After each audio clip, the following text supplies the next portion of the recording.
and comments of the hosts and guests are not necessarily those of the station. Hi, I'm Nicole, Jacinto. Join us on Healthline with 𝗏𝗏𝗵𝗹𝗁 as we discuss the latest health and medical topics with doctors from 𝗏𝗏𝗵𝗹𝗁. For a healthier and uplifting lifestyle, tune into Healthline with 𝗏𝗏𝗵𝗹𝗁 on DZRJ 8:10 a.m. Radio Bandido TV. You've got questions, we've got answers. Watch and listen to Healthline with 𝗏𝗏𝗵𝗏𝗁, Mondays, 5 p.m. to 6 p.m. Airing on Sky Cable Channel 224 and on all DTT boxes. Simulcasting online on Facebook and YouTube. Listen and watch on your mobile devices. Just search DZRJ Radio Bandido.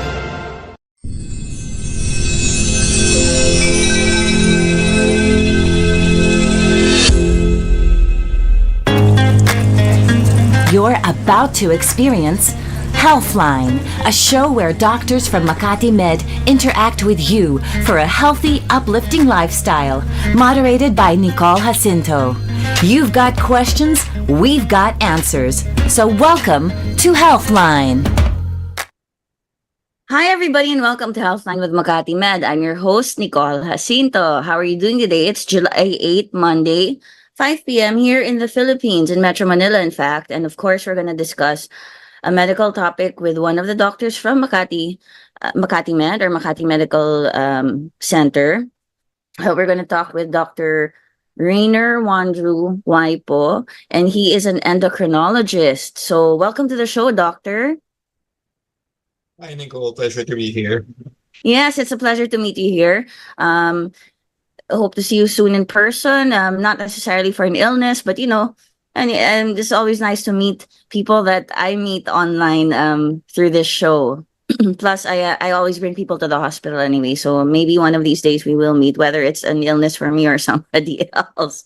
Okay, so today our topic is obesity, but before we start, I'd like to say happy birthday to my sister Nadine, and Nadine is definitely not obese.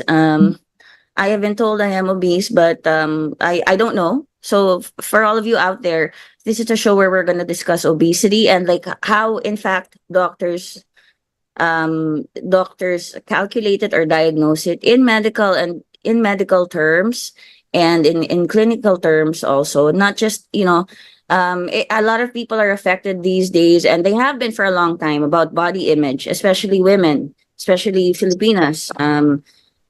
So, just feel free to, for those who have questions that they want answered on the show, feel free to jump in anytime and send us a message. Or if not, you can always listen to the show and you can listen over and over again. So we're going to use terms that some people will use to describe people who are overweight or obese or whatever, or fat, let's just say it. So that's it. And we're going to say thin and slim and all of these things because we need to discuss this. And I think there's also some psychological impact to it. So let's get right down to it, Dr. Po. What is obesity? When you say someone is obese. Mm-hmm. Yes. When you say someone is obese, obesity is actually defined as an abnormal or excessive accumulation of fat. Mm-hmm. So it's not, and that accumulation of fat is a risk to health.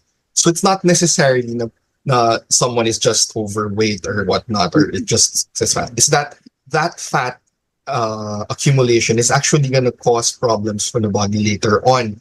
Now, in terms of how do we say when someone is obese or not, there are multiple methods to do that. But as I believe I think you're very familiar with some of them, if you've heard of BMI, or just basically the weighing scale. Okay. So, doctor, you already mentioned BMI, so let's go to that. Like, what exactly is BMI? I know it's body mass index, but can you explain it to our viewers and our listeners, our audience, basically? And can you tell us how exactly it's calculated and all that, and how it's related to obesity, to determining if someone is obese? Okay. So basically, how do you diagnose obesity? Okay, so we usually diagnose obesity using BMI. It's the most prevalent, or it's the most widely used basis to measure obesity. So BMI body mass index is actually measured by using our weight and our height.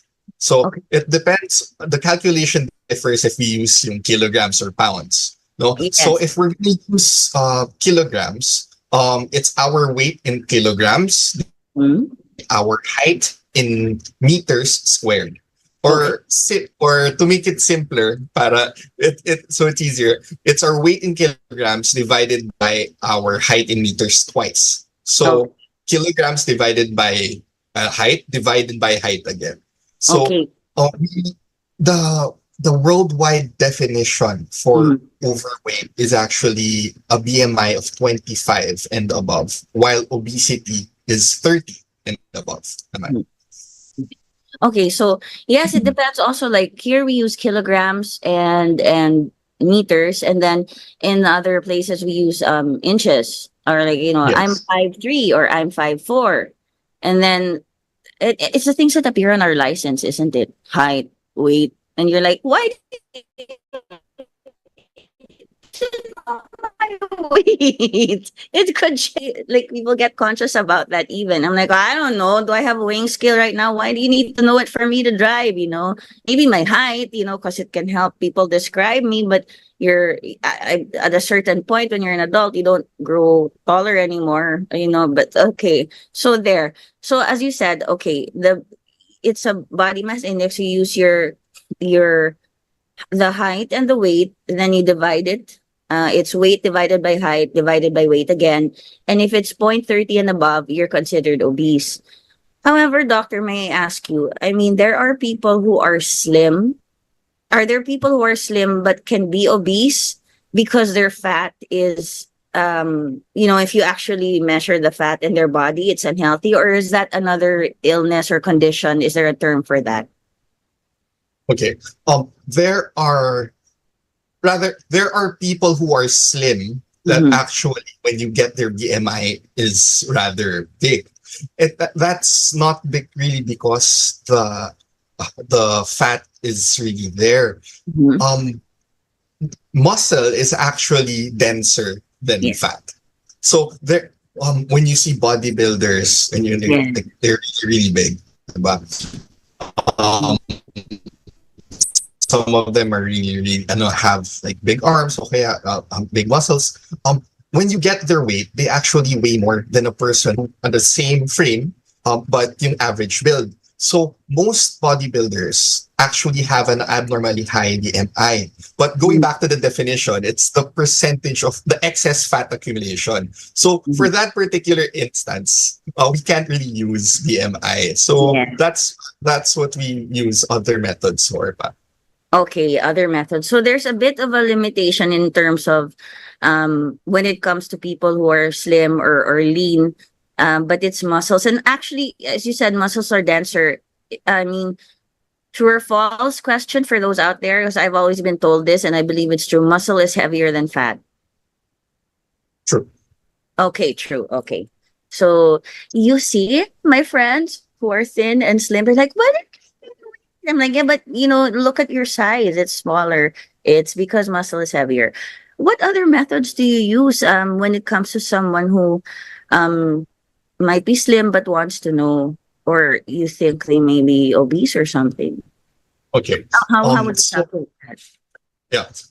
There are multiple methods we are actually available to us. No, one of them is the simple waist circumference, which is another very, very touchy topic when it comes to general population. But we measure the waist halfway between the lowest rib and halfway between the lowest rib and the hip bone, the top of your hip. So it's usually at the line of the navel or the umbilicus. So there are certain ethnicity specific numbers for that.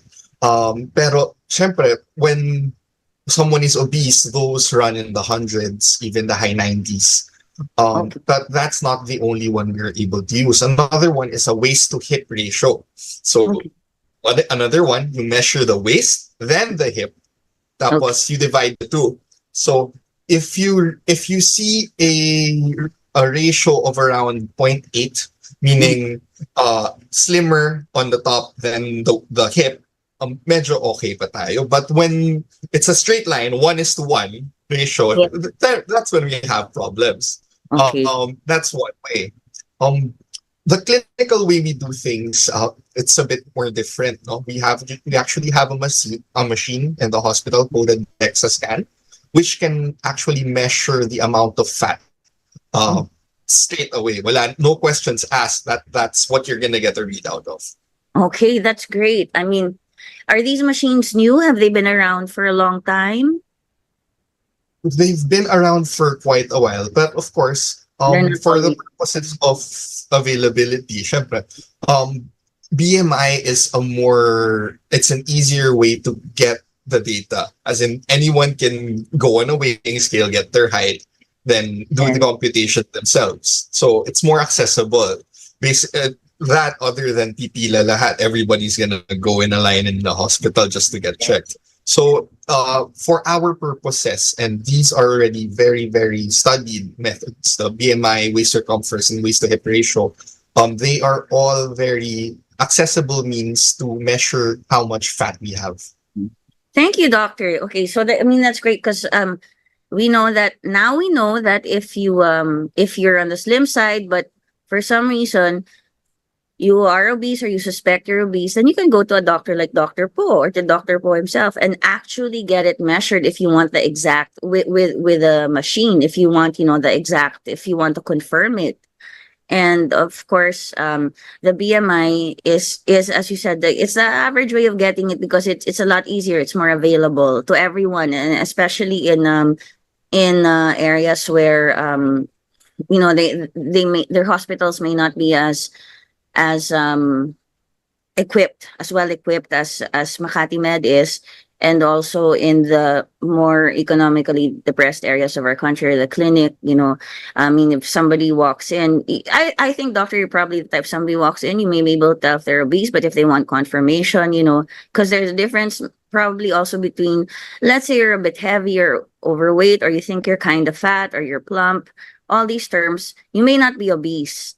And, it's just that it gets thrown around a lot, and people tend to freak out. And our purposes for discussing it here it's really health purposes. Okay, so doctor, what causes obesity?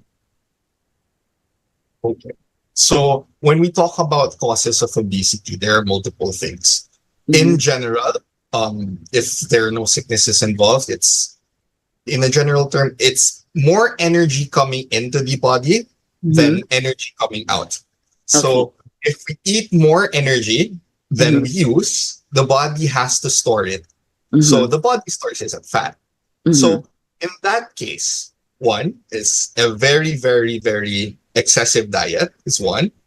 So if we eat too much energy comes in.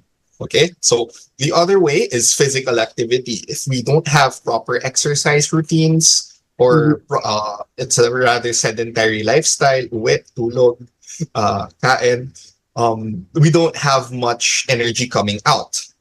So all of that nets to an excess of energy in the body, which the body has to store as fat. Other factors, of course, there are some illnesses that actually cause obesity, and some treatments to illnesses that actually increase weight. So for those purposes, we do, of course, talk to your doctor, but the first two are the key factors that applies to everyone. Yes. Okay. Yes. So like if we eat too much and we don't move around enough, or we may move around, but we're still eating too much, then that's also probably maybe later related to some illnesses or medication. We can circle back to that. Yes. Then the body will store it as fat because it stores that energy. It's supposed to be there to be burned off. Am I correct? Just please jump in anytime and correct me. Yeah.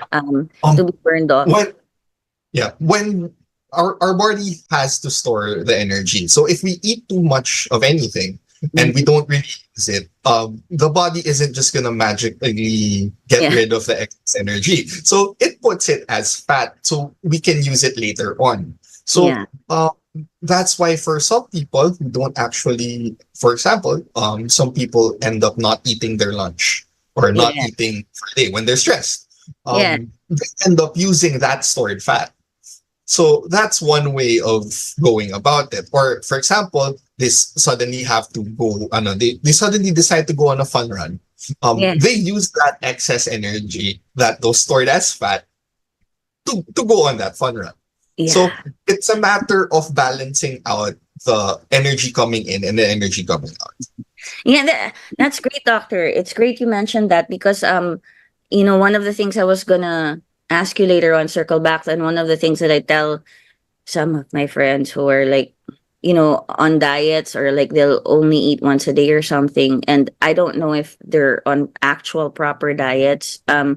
They will say, I hardly eat or I don't eat, but I can't get rid of this sort of belly fat or spot here. And I'll tell them that your body thinks you're starving, so it's storing it. I mean, that is my way of putting it. Is that something similar to what you said? Should I continue telling them that? Or should I use It really, different term? it really depends. Well, for people who struggle with weight in general, and Yeah. they find that they've done most of the things that are usually done, but somehow don't have results, it's really important to get checked by a doctor, because there may be the reason behind the weight gain or the keeping the weight on, maybe there is an illness involved in the matter. Yeah. So that could be something else. But in general, for those people who don't have any sicknesses, who don't have medical concerns known to them, the excess eating of food or the increased intake of food, even if it's just one meal in the day, but Yes. if that Yeah. food intake actually surpasses the entire Like requirement this for your per day, se, right? yeah. So it doesn't, the one meal a day still has to apply to the rule that the net influx of energy is Mhm. proportional to how much you use in the day. Okay. Mhm. So if you have one meal in the day, but in that one meal you already eat enough calories to sustain your entire day and then some of that will definitely go into fat deposition. Yeah. Yes. I myself have experienced that. There are times when I'm stressed or like when I, was very busy living abroad. Like, I mean, my meal schedule would not be regular because I have to finish this, finish that, I have to do this. So then I would end up eating like fewer meals a day. And I'm just sharing my own experience because I have a bunch of friends watching this. And then you notice you get fatter. I noticed I got fatter because I probably pigged out during those meals, and then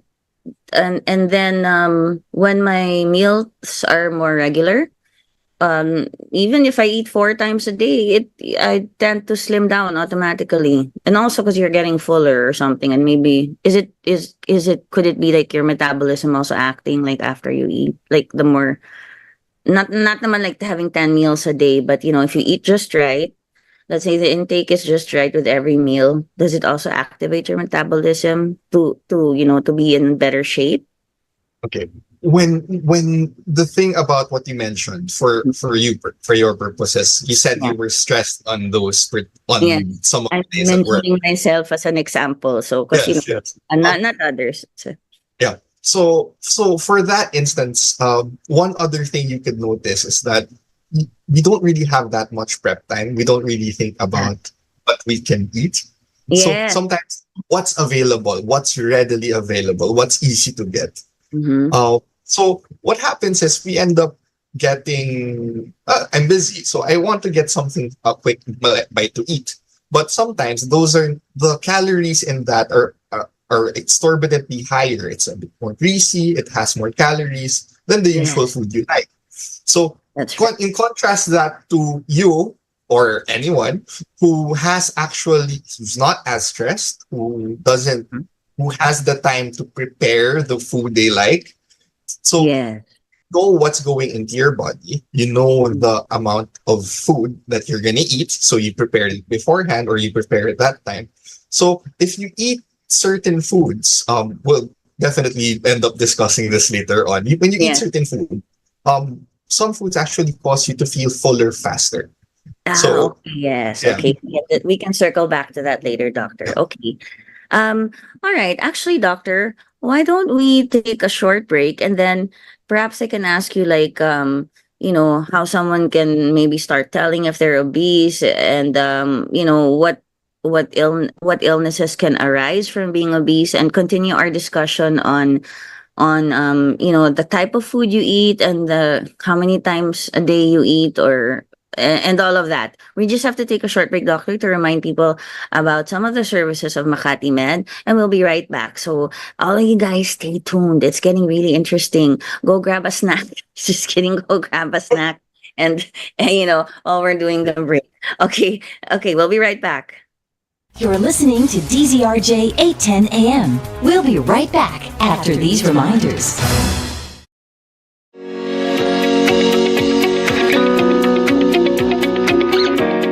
Hi, this is Dr. 𝗛𝗶𝘁𝗵 from Makati Medical Center, and I'm happy to share that our world-class quality healthcare with the heart is now more accessible and affordable at Makati Med Care Access, Araneta City.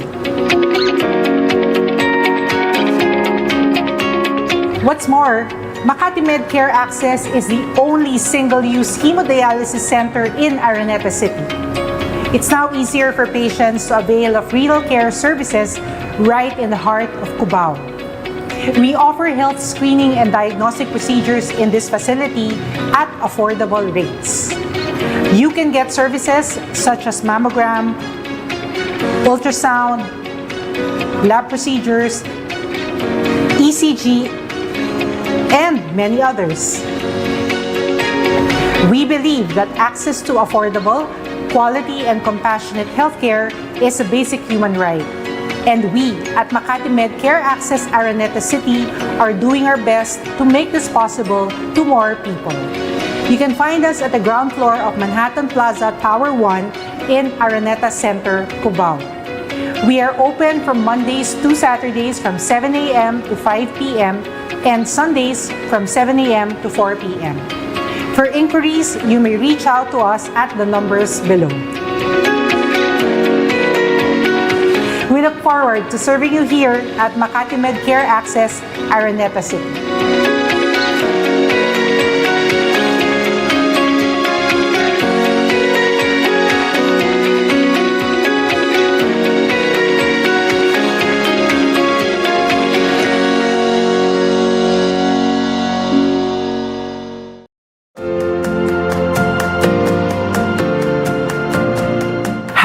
This is Dr. 𝗛𝗶𝘁𝗵 from Makati Medical Center, and I'm happy to share that our world-class quality healthcare with the heart is now more accessible and affordable through Makati Med Care Access at 𝗛𝗶𝘁𝗵.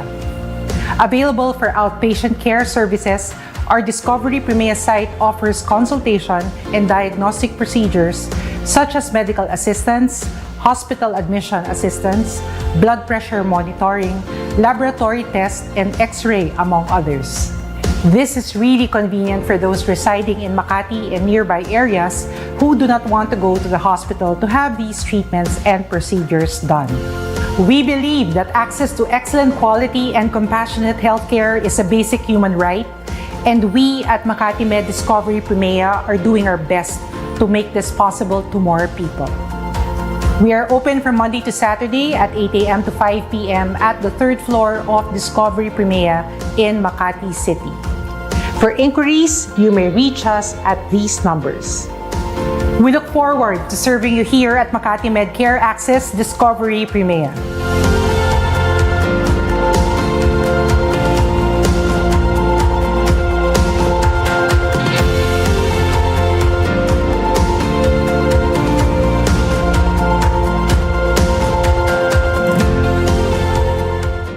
You're back with Healthline, keeping you healthy.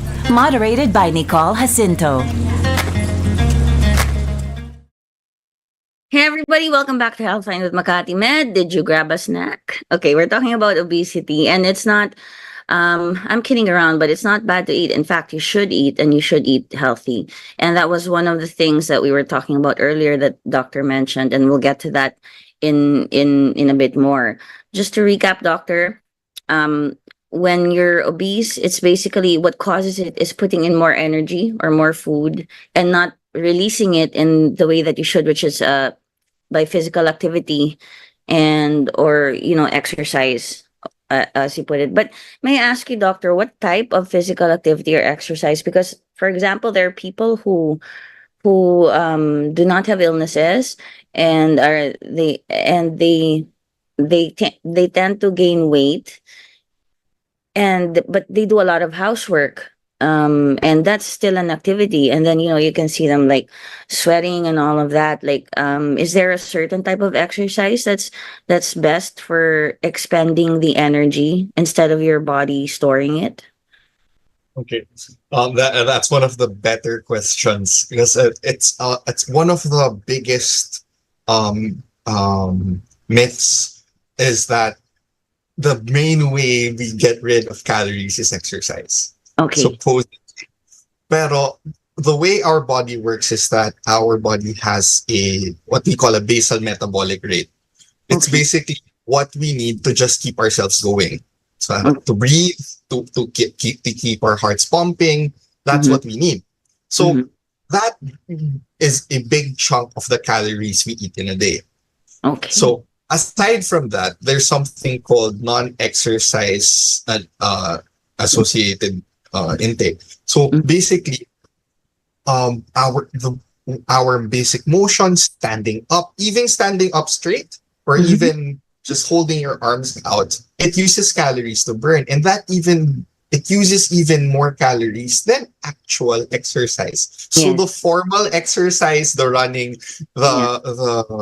the usual myth about you have to do 600 burpees to burn off one donut, um that's not necessarily true, no. Mhm. So but in terms of general health and well-being, exercise is important. It's really, really something that is advocated across all specialties of medicine. No? Mhm. So when we talk about exercise, there are recommended hours or minutes of exercise per week. So for the general population, it's around 150 minutes per week, Mhm. divided into how many days. Mhm. So a bit of math is involved. Yeah. So I basically just say an hour, 3 days a week. An hour, That's 3 days. my Yes. general rule. You can Yeah, either that's do my it every day or an hour, 3 days a week. Like you could do it. You could divide it. Could you divide it into like 7 days or 5 days or three? As you said, yes. 3 times a week. Yeah, Yeah. that's basically up to you. The important thing is Yeah. it's there. Okay. And anything worth doing is worth doing poorly. So even if you can't do the whole hour, sabihin natin, you're stressed at work. Yes. You're when you get home, you're tired. Yes. Even if you can't do the whole hour, do a 30-minute routine. As Yeah. long as you keep doing it. What's very, very important in obesity medicine is consistency. So Yeah. consistency of the diet, consistency of the exercise routine. That's what's gonna get you results. In talking about consistency, doctor, okay, some people might consider it consistent to do the whole, thing in 1 day or 2 days, but that's not the same, is it? I mean, they're like, I think in the 80s there were like weekend warriors, like they would not exercise at all during the week, and then suddenly go for a long run and a quick, a very like tiring long run on a Saturday morning or something.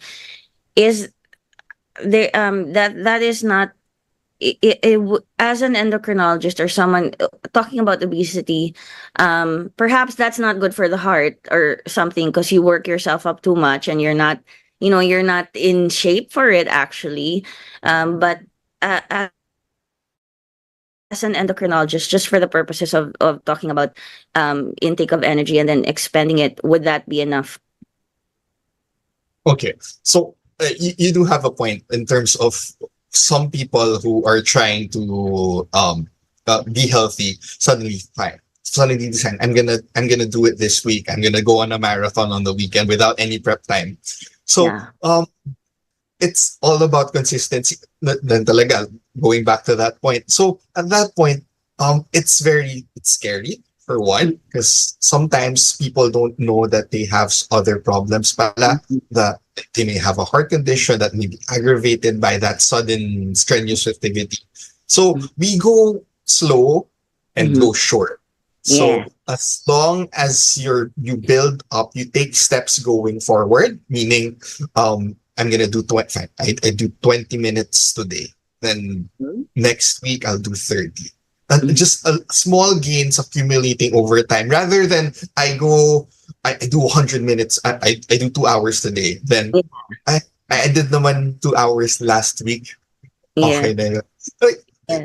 it's a step back. So we like small incremental steps forward rather than the one step forward, two step back stories. So Yeah.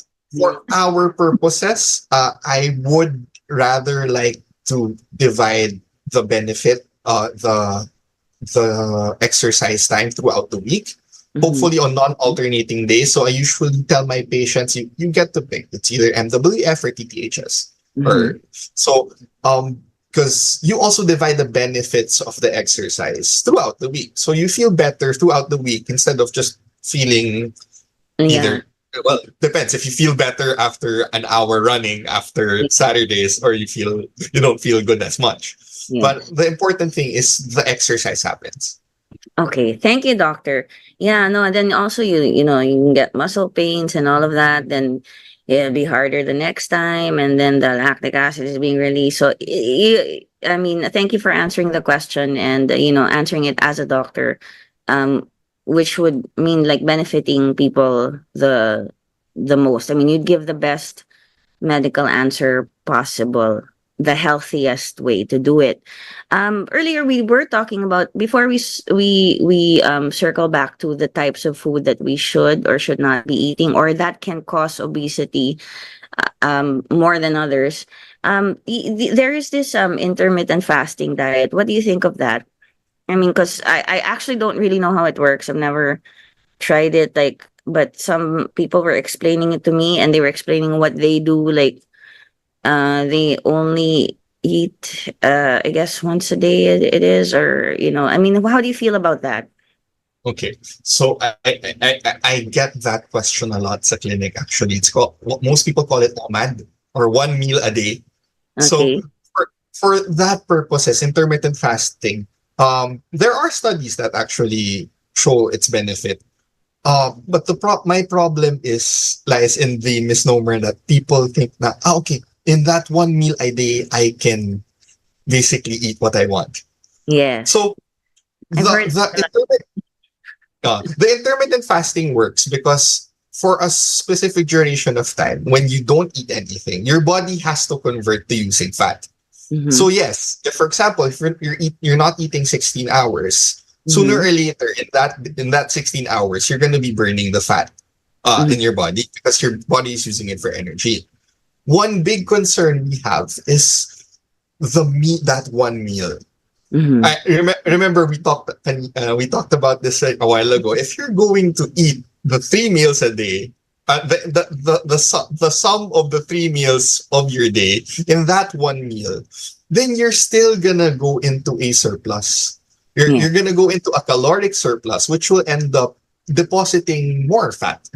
So usually, if people have to go on people go on 1 meal a day or intermittent fasting, they have to be guided by either a doctor or a dietitian. This is the set amount of calories you're going to be able to eat. This portion goes to this particular macronutrient or not. So it's well guided. It's not so it's not as simple. How we wish obesity was simple. But pero there are these niche areas that we do have to talk about. And the details are important. One of which is the total calories you eat in a day.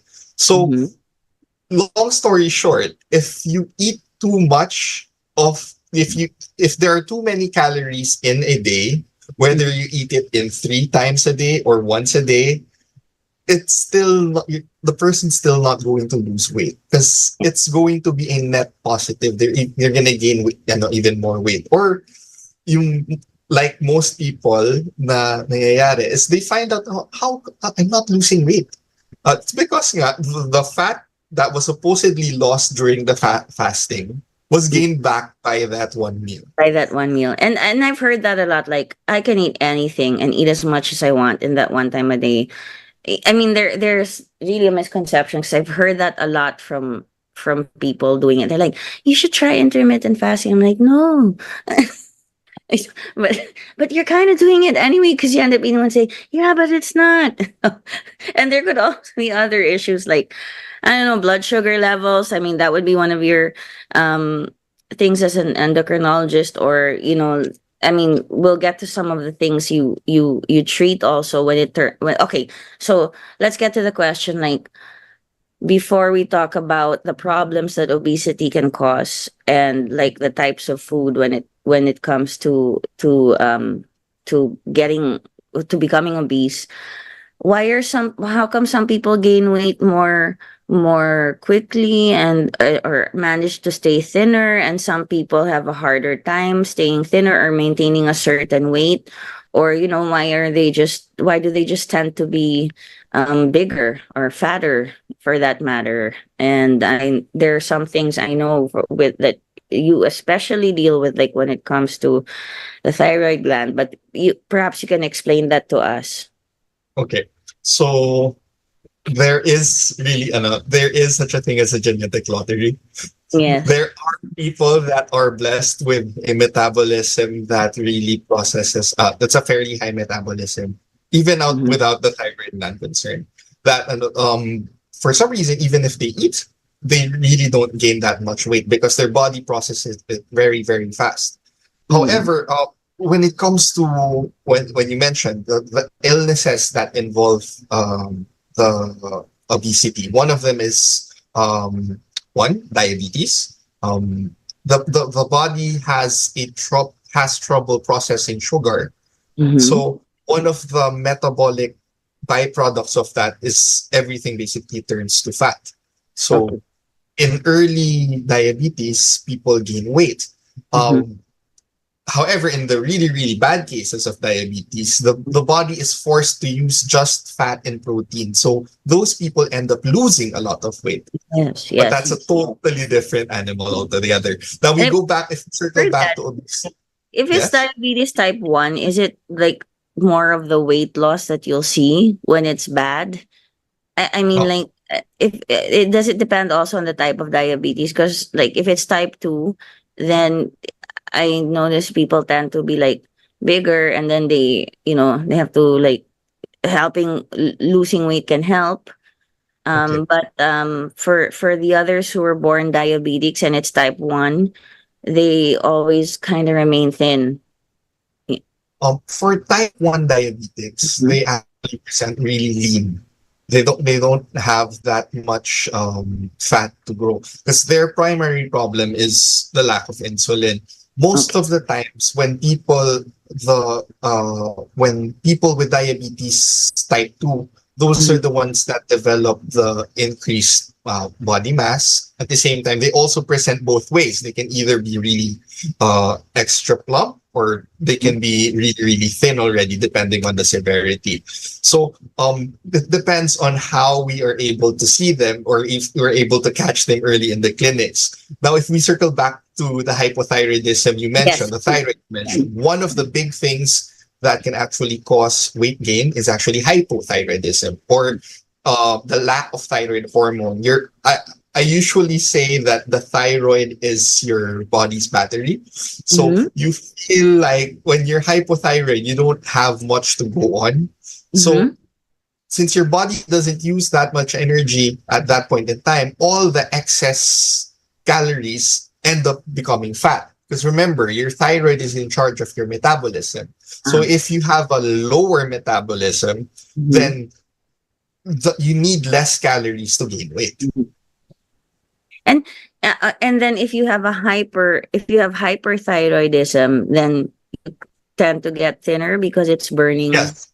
Yes, the opposite is true. For hyperthyroid patients with very increased metabolism, these are the people that are somehow always famished. They always eat, but somehow they don't gain a pound. They Yeah. actually end up losing weight. So some people think of it as a blessing, pero later on, down Yes. the line, when things get really dire, that's where the problems really happen. So it's important to keep these other medical illnesses in check. There are others, um, off the top of my head, Cushing's or excess cortisol. That's one. But there are multitude of diseases that actually have the side effect Yes. of gaining weight. And one other thing, there are multiple medications, treatments for some diseases that are a product of gaining weight. So it's important to talk to your doctor about these. Na, Yes. look, I may be gaining weight right now. Then your doctor will review your medications for you. And sometimes, if the goal of not gaining weight is already stated during the initial consultation, your doctors will definitely look for the more weight-friendly medications in terms of management. Okay, I'll go through some of the things like with a few questions I have based on what you said. For the hypo and hyperthyroidism, actually, yes, I have a second or third cousin. Like when we were younger, we would all, kind of hang out together, and she had a thyroid problem, and she had hyperthyroidism, but she didn't want to take the medication because she said it made her thin. Otherwise, she'll gain weight. But of course, later on, she encountered problems and she started taking the medication already. And then for the hypo, you said, like, of course, the thyroid, you said, acts as you compared it to a battery, your body's battery. When you have hypothyroidism, if you don't take medication for it, I mean, you can gain weight, no? And do you also feel like more sluggish and move slowly? And then Yes. that's why you eat? Because you're like, I need to, like, eat or something, or Uh, maybe even if you don't eat in excess, you still gain weight.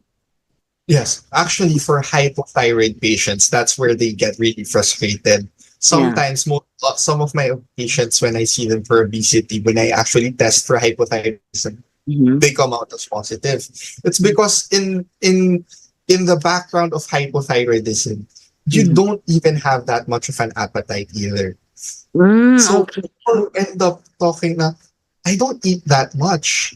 There's nothing going in, but when I do, I gain weight already. So there's that area that if we don't really check, if we just do the regular diet and exercise routine, but we don't really check out for the other causes of obesity, Mm-hmm. we may be set up for frustration because Yes. you, people end up not losing weight at all.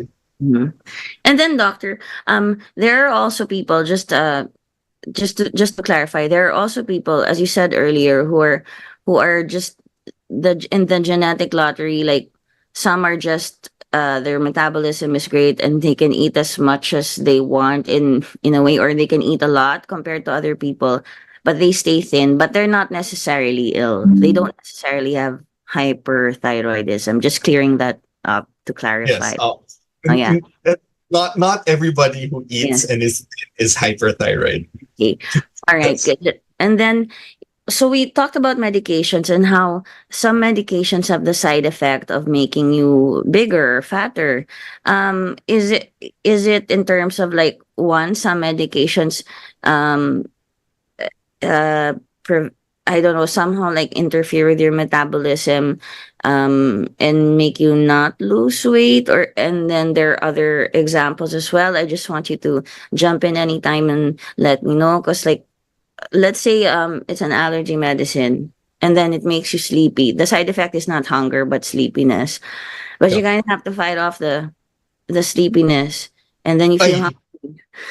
So that's like a second thing. You feel hungry, or uh, you eat to wake yourself up, or um you you sleep, you're drowsy, so you don't get the exercise. So even something as simple as that, no, as simple as taking an antihistamine can do that to you.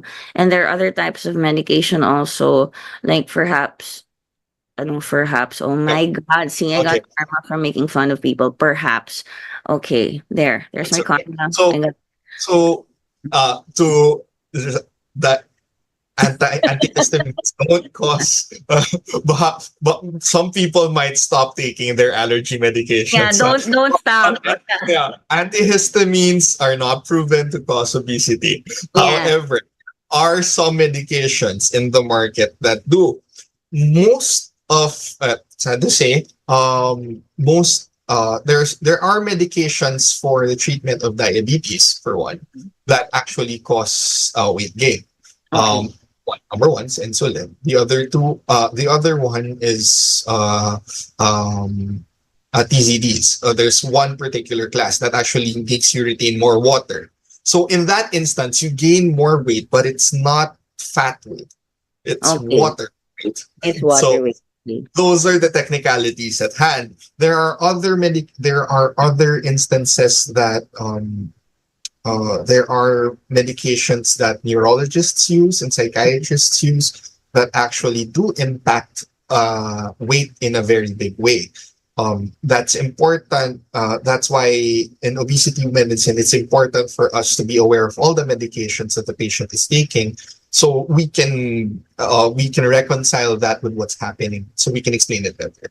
You mentioned neurologist, so that maybe things like pregabalin or gabapentin, or I don't want to mention the brand name, but some of them, I think perhaps can make you a bit heavier, But the thing is, I guess, doctor, the important thing is you just have to balance things and not, be very obsessed with the body image of us, or a standard. I'm talking to people out there, a standard of being super slim, and actually you look like a boutique. I mean, being super slim or being obsessed with the idea of having to look a certain way, as long as you're healthy. Because, like as you said, talk to your doctor about it, address it. Doctor like you, endocrinologist, would be great. And then also, if you have neurological issues, perhaps you have, migraines or trigeminal neuralgia or something like that, then they'll give you some medications, and then you feel like you can't live with the pain, but you can't live also with the medicine, taking the medicine upsets you because you feel like you're gaining weight because of it. You just, I guess, have to find the balance, Yeah. And you also mentioned insulin. Go ahead, doctor. Yeah. So another thing, because people might stop taking their pain medications Yeah, now. no, don't. Pregabalin, gabapentin, those are rather weight neutral medications. Okay. The class of medications that actually have more of a weight gain effect are mood stabilizers, antidepressants, which of course they are important to take because mental health is an important thing. So we really can't focus on our form first if we don't take care of our mind 1st. Mhm. So that's where we deal with what the needs of the other subspecialties. No? Mhm. So if their medications do indeed cause some weight gain, it's our purpose in obesity medicine that we work with the patient and in the other ways that we can reduce the weight, so that it doesn't impact their body image as much as it would if we weren't there. Okay. Thank you, doctor. Okay. So, doctor, what health problems can obesity cause? Oh, okay. That is Pandora's box. It's probably be easier to talk about what it doesn't cause. Okay. But right. in obesity in general, it affects the reason why doctors are not really fat phobic.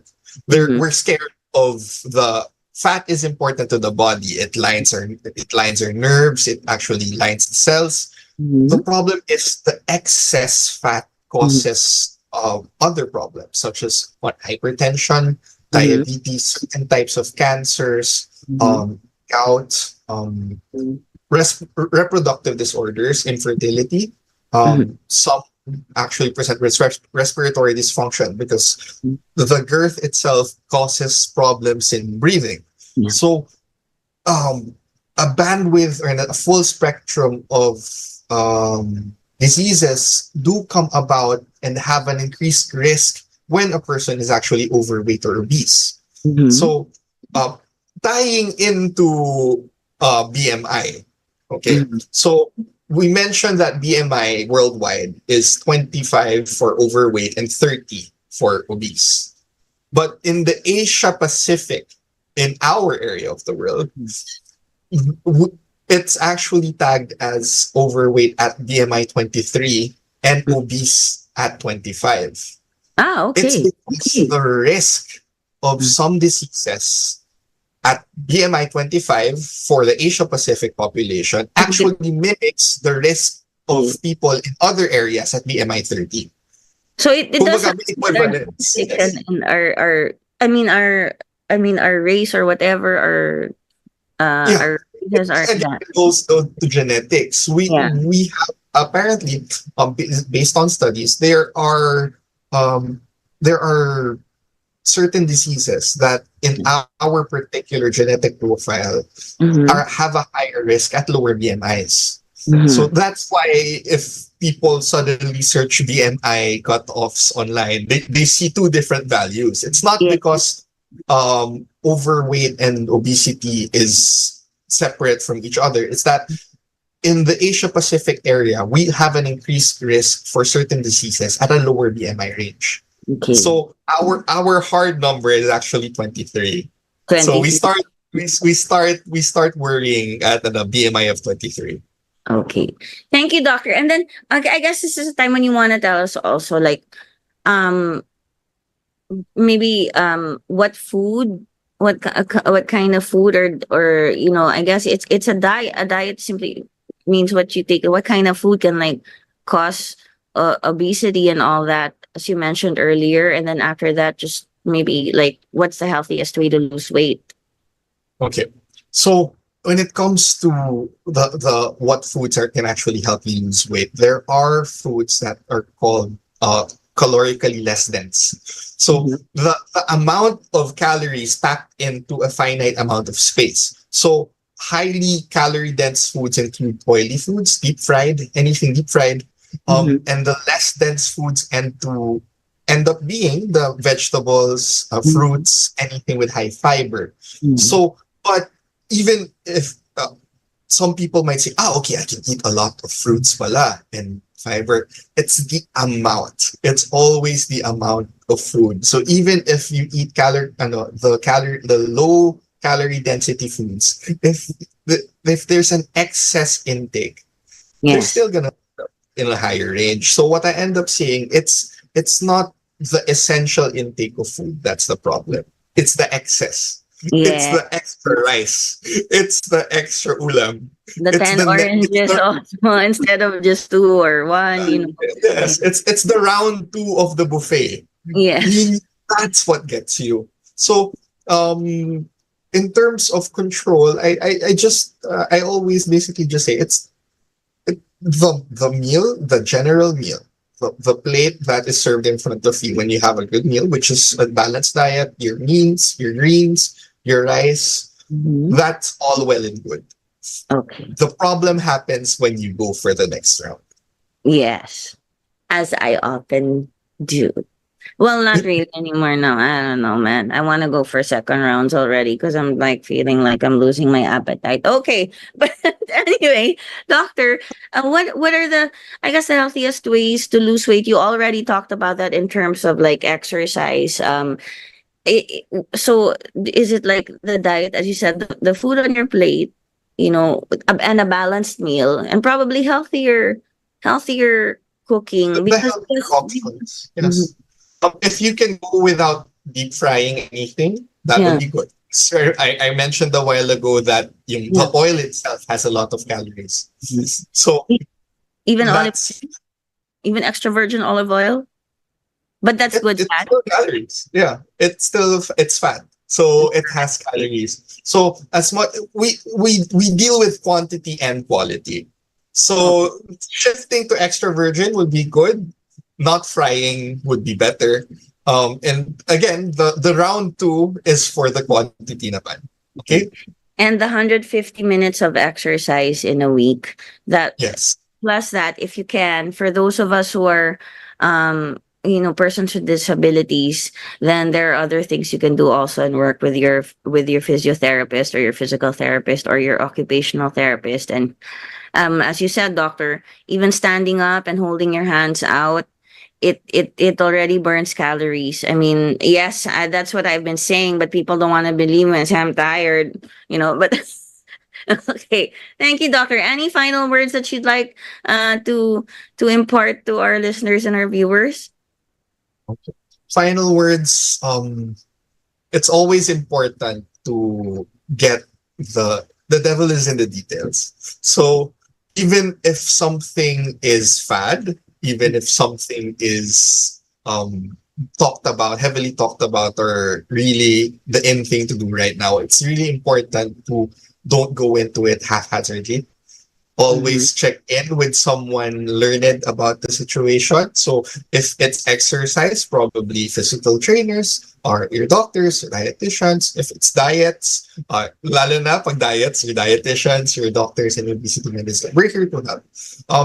So it's not really that we want to gatekeep. It's that we want to make sure that in the process of losing weight, you're still safe. Thank you, doctor. In fact, I am looking for clinical dietitians, not for myself, but but I should do that too. Yeah, why not? Eat healthier, I mean, even simple things, guys, like I just don't eat salt and stuff, and it helps also for the BP if you have that problem or whatever it is. Doctor, thank you so much for being on the show. I really enjoyed talking to you. I can envision myself sitting down with you in a cafe and talking and talking and talking and discussing all these things. You've been such an articulate and I can tell, like, intelligent guest, like you have so much on your mind, but you know how to, you've just pushed out just enough for us to get as much information as we can in an hour. Please do come back on the show. We should talk about like thyroid issues and endocrinology, like other things that you cover even more. I've never quite had a show on obesity where it was approached like in this manner and that it came out in this manner. And I really did enjoy how we spoke about it. And I think it's very different from the past shows on obesity. Like, I think those shows, there was really great information given, but this one in particular, it dealt with like more everyday life and everyday things. So thank you so much for being on the show. If you'd like to say hi to anyone, go ahead before we say bye for the week. Thank you, Nicole. Well, I do hope to see you in around around, not in the clinic. So or maybe I'll bring someone to your clinic. I mean, like I refer a lot of people, so maybe bring someone to the clinic, and as they need to monitor their particular, condition. I know a person with some thyroid issues, not serious so far, but just okay, so there. Now you're gonna see. Thank you in advance. But we do our best to take care of the people you refer. The important thing is the conversation gets started. So even simply just walking into the clinic is already a major accomplishment. Oh, that's exercise, your steps. Okay. Yes. Thank you, doctor. Thank you for being on the show. Thanks, folks. Thanks to the audience. Thank you, AJ and the tech team. Earlier was like, I don't know what to do on my screen. It always happens to me. Not very good at those things, panicking last minute. So thank you very much. And everybody will be back next week on Healthline with Makati Med. Same time, 5 to 6 p.m. on a Monday. Nadine, my sister, happy birthday. I love you so much. And to my grandmother, Mommy Lou, it's your birthday in heaven today.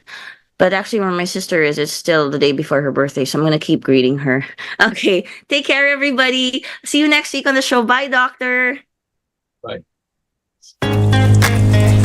Thank you for tuning in to Healthline with expert doctors from Makati Med, giving you the chance to interact, uplifting your lifestyle. Moderated by Nicole Jacinto. Tune in again next week for your weekly dose of Healthline. The views and comments of the hosts and guests are not necessarily